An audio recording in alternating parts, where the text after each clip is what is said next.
మనిషి శరీరాన్ని పరిశీలించుకోవడం సాధ్యం కాదండి. శరీర శాస్త్రం మనకేం తెలియదు, వైద్యులు చెబితే లోపల 72,000 నాడులు ఉన్నాయి. ఏ నాడు ఎలా పనిచేస్తుందో ఎవరికి తెలుసుండి, వాళ్ళకి తెలియడమే కష్టం. మనో నిర్మాణానికి ఎవరు అవసరం, మనకే తెలుస్తుంది. మన లోపలికి మనమే కళ్ళు మూసుకుని లోపలికి దృష్టి పెడితే నీ మనస్సు నీకు ప్రతి క్షణం అర్థమవుతూనే ఉంది, ఏం ఆలోచిస్తుందో ఏం ఆలోచించకూడదు. మనిషి ఎప్పటికప్పుడు ప్రతి క్షణం తన మనస్సును తాను పరిశీలించుకోవాలి.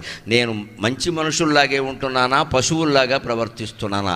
ఇది అతనికి లేదా ఆమెకు మాత్రమే తెలిసే విషయం, పక్క వాళ్ళకు కూడా తెలియదు, భార్యకి భర్తకి కూడా తెలియదు. ఎవరి మటుకు వాళ్ళే ఆలోచించుకోవాలి. ఎవడు తన మనస్సును నిత్యం పర్యవేక్షణ చేసి దాన్ని అదుపులో పెట్టుకుంటాడో వాడు చెయ్యమన్నా తప్పు పని చెయ్యడు. వాడు తెలిసిపోతుంది కదా, ఎందుకు చేస్తాడు? చేస్తే ఓసారి అయింది, అనుభవించాడు, అప్పుడైనా తెలిసింది, ఇంకా చెయ్యడు. ఆ పని చేయకుండా మనం ఏం చేస్తూ ఉంటామంటే వారు కారణం వీరు కారణం అని చెప్పి మొత్తం తోసేస్తాం. మనం ఈ జన్మకు తెమిలే వ్యవహారం కాదు. మనం అనుకున్నది నెగ్గాలే, దానికి అనుగుణంగా ఎదుటి వాళ్ళందరూ మారిపోరు. దీన్ని అహంకారం అంటారు. నీకు అనుకూలంగా అందరూ నువ్వే